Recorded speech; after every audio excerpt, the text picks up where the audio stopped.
Hello, welcome to the weather update. It's 9:30, and we are going to talk about today's weather. Obviously, much colder today, and a lot more clouds than I expected. This is what we were dealing with today's evening. Some of these clouds just had a lot of these kind of stratocumulus clouds around here, and you can see some of them here. Some of them look kind of ominous too. There.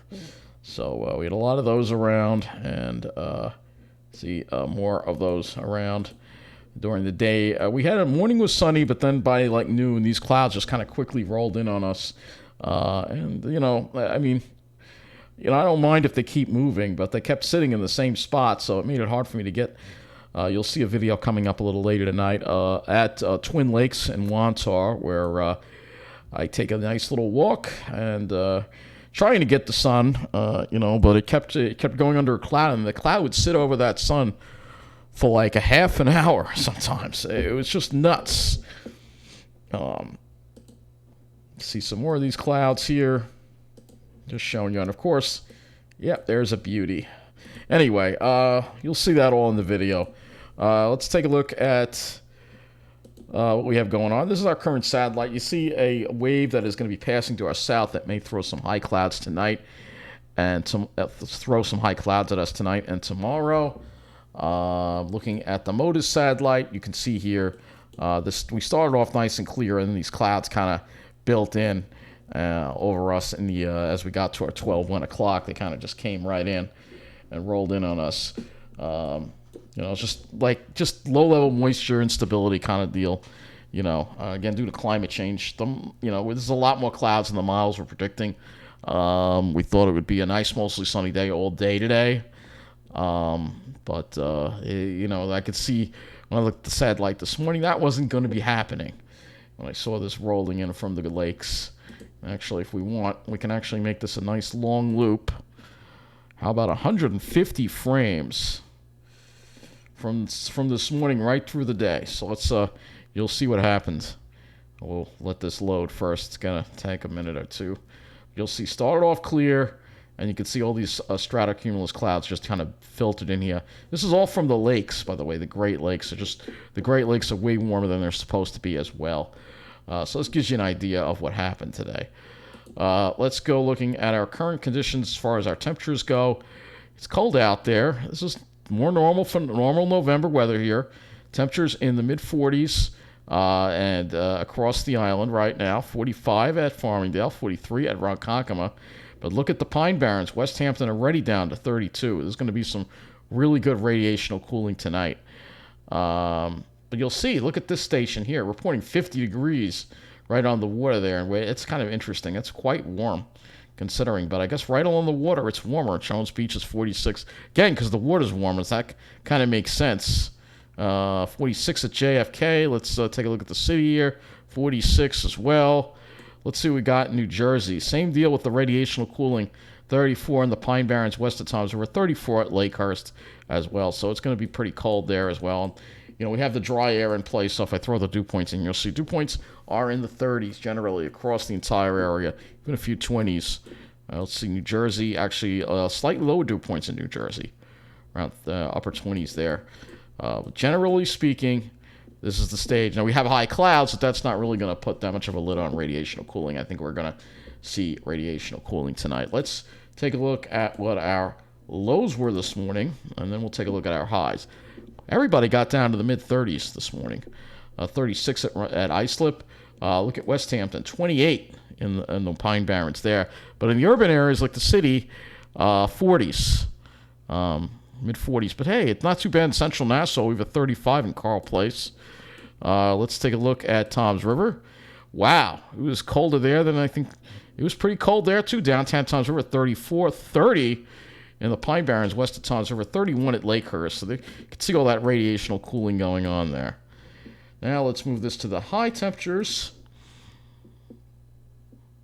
And you can see highs were in the mid-50s. So 54 at Carl Place, 54 at Farmingdale, 54 at Islip, 54 at West Hampton. Fairly uniform with that northwest flow with the high temperatures. You're not seeing that variation like you do with the lows. And 54 also in Toms River. So everybody pretty much around that 54-degree mark. New Jersey, Long Island, All the Pine Barrens pretty much experiencing the same kind of weather at day and during the day and during the night as well.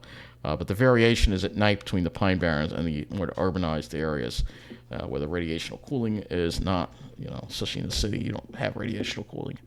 So let's look at Wanda next. I guess that is what we're about to go to next here. Let's do this. So here is Tropical Storm Wanda still meandering out there. Now this is the latest forecast. It looks like they're going to have this thing head toward the United Kingdom or Ireland, around that vicinity over there, as a tropical storm. So very unusual to see that. Wanda maintaining a northward motion over the northern Atlantic. That's at 9 p.m.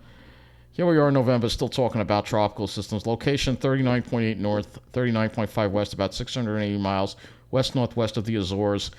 Maximum steady winds 50 miles an hour, moving north at 10 miles an hour. Minimum central pressure 992 millibars to 9.30 inches. So this is what they forecast. So they said the motion will continue through early. Is moving to the north, and this general motion will continue through early Thursday, with a brief slowdown and a sharp turn to the southeast forecast by Thursday night, followed by a southward acceleration on Friday.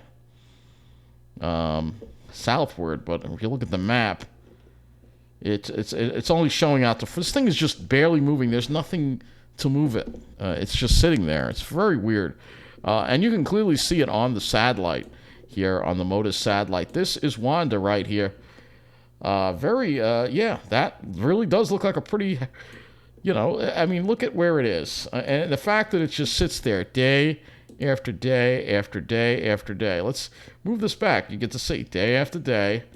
It's just sitting there. It's just unbelievable. 4 days now. It's barely moved. All right, here we are, November 3rd. Here it is. Very weird. Very, very weird. And this is just another part of what we're dealing with when it comes to our changing climate. So let's go look at why Wanda is not moving. And we do have a frost advisory for Long Island, by the way, as well as freeze warnings for certain areas to our north and west. I think a lot of areas tonight are going to go down into the 30s to freezing or below freezing. We'll talk about that in a moment. So let me just pull this way out to the North Atlantic tropics view. And let's see if we can get the upper air view. And I just want to show you why it's not moving at all. All right, we have 200 MB wind. There's no jet stream here to move it anywhere. That's why. You just have this big ridge in the middle of the Atlantic like this, and it's just got nowhere to go. It's just sitting there. There's nothing to steer it. There's not much wind at all. You can see. Look at the upper level winds. There's barely any upper level winds in this area. So it's favorable for this thing to just sit here and maintain its strength. So that is why we're seeing what we're seeing now. When we move things along, you'll see here comes the next trough coming in. All right, this is the next. These are these systems that are going to pass offshore, and eventually one of them is going to finally kick Wanda eastward into the United Kingdom. All right, so again, very unusual to see this, but I had to talk about it because it just shows you what we're dealing with here. So let's go to the eastern U.S. view, and we are going to look at the surface. As we head into tomorrow, you'll see we have this storm passing to our south. No rain for us, maybe some clouds. And then it pushes to the south again on Friday. So you have a couple of storms. There's a stall frontal boundary well over here, right? So you have a couple, so high pressure builds in, clears the sky out Friday, and hopefully part of Saturday too before the next system develops. This system also, GFS says, passes underneath us. So this is a good pattern. The storms are staying suppressed to the south. That's what we want to see. We don't want to be dealing with any storms. And I'm glad to see that. So we definitely need a break from those storms. So let's take a closer look now. And the main issue we're going to be dealing with is just clouds and temperatures. So let's look at the GFS as far as our temperatures go in the morning. Obviously, not a mesoscale model, but you'll see here that you see the temperatures dropping into the mid-30s. It'll be cold like this morning, but with that radiational cooling, it probably could be a little colder, especially in the Pine Barrens. You're probably going to be in the 20s. All right, rest of us will be like 30 to 35. And then for tomorrow, Again, a cool day. We're going to be low to mid 50s, probably. Maybe more like low 50s if the cirrus is thicker. And then the same deal at night again. By Friday morning, it actually might be a little colder Friday morning. And we may see temperatures around below freezing in most locations except the city. Pine Barrens in the 20s. And then for Friday, similar deal, low 50s. I think Friday's going to be a little colder because we have that northerly flow coming in. And then for the weekend, we see a little bit of moderation, maybe mid to upper 50s, maybe upper 50s Jersey, mid 50s Long Island. And then the storm just passes to the south. So as we go into Sunday, you'll see here storm passing to the south. And then we start warming up next week, all right? That's what it's showing, but I want to just keep it kind of focused on the weekend here. I'll throw the dew points in here to show you, again, the wind direction. So you can see north winds tomorrow, almost northeasterly winds. It's a cold direction for us, and north winds on Friday. And I'm hoping those north winds versus the northwest winds. North winds is always usually clearer for us. We usually see less of that lake effect moisture, so if we can get a wind right out of the north without going over the lakes, we should have less of those annoying stratocumulus clouds. Then for Saturday, the winds turn a little more east to southeast, and then we might see that cirrus come up. There's that storm again offshore, by the way, but luckily that is where it stays.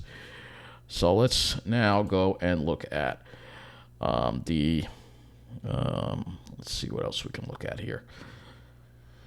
Let's go look at the HRR model and the temperatures on this, right?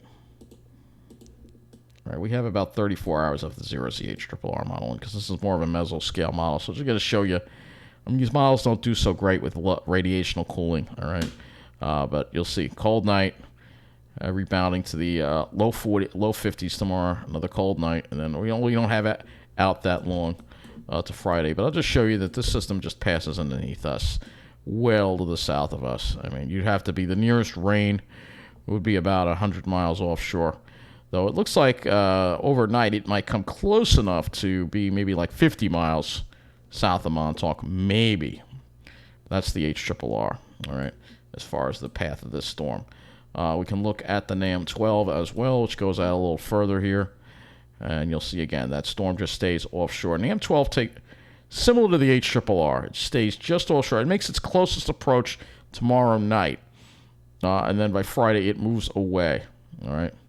Though, like I said, it could explode out over the ocean. And then the next storm, right now, it has us dry right through Saturday and Sunday. So, like I said, I think the whole weekend might be dry. All these storms are getting suppressed, which is great. I like this is the kind of pattern I like to see. So, of course, some people want storms. I don't. So now let's go look at the GFS. We'll go back to GFS and look at the skies as we head into tomorrow. And you'll see there's that cirrus literally right on the boundary of that cirrus. If you're south of Long Island, more likely you're going to have thicker cirrus. North, less, all right? But it all moves out. By Friday, we're mostly clear again, mostly sunny. And then Saturday, we start off mostly sunny. We might be lucky enough to have the whole day mostly sunny as well on Saturday, which would be great. And Sunday, maybe as well. So, yeah, with all this sitting offshore, we go right into Monday, we're still mostly sunny. So plenty of sunshine, which is what I like to see. Sunshine, dry weather, no rain. Just as the leaves are changing, the timing is really good for this. So let's go to the NAM model. This is, again, all 18Z runs we're looking at except for the HRRR. So this is the NAM model. You'll see NAM's showing more high cloudiness in our area, right? But that high cloudiness does move away. By Friday, we clear it out. We're mostly sunny again, all right? Go to the RGEM model. RGEM's more suppressed with this, all right? So it has most of the day with not much cirrus at all. It's not until the afternoon, like 2, 3 o'clock, that we start seeing it get a little thicker. And then you have it takes that, makes its closest approach overnight, and then it moves away. And then Friday, we're mostly sunny again, all right? And Saturday looks like it's well to the south. So it looks like we're going to have 2 back-to-back mostly sunny days, Friday and Saturday. So this will be good with cool temperatures, dry air. This is really good weather. Finally, we're getting in a good weather pattern. It is about freaking time. So that's all I got to say. But I think that's going to wrap it up. So, yeah, get out there, enjoy this beautiful weather as the leaves are changing, and I'm pretty sure the oaks are probably going to start in very soon if they haven't already in the Pine Barrens.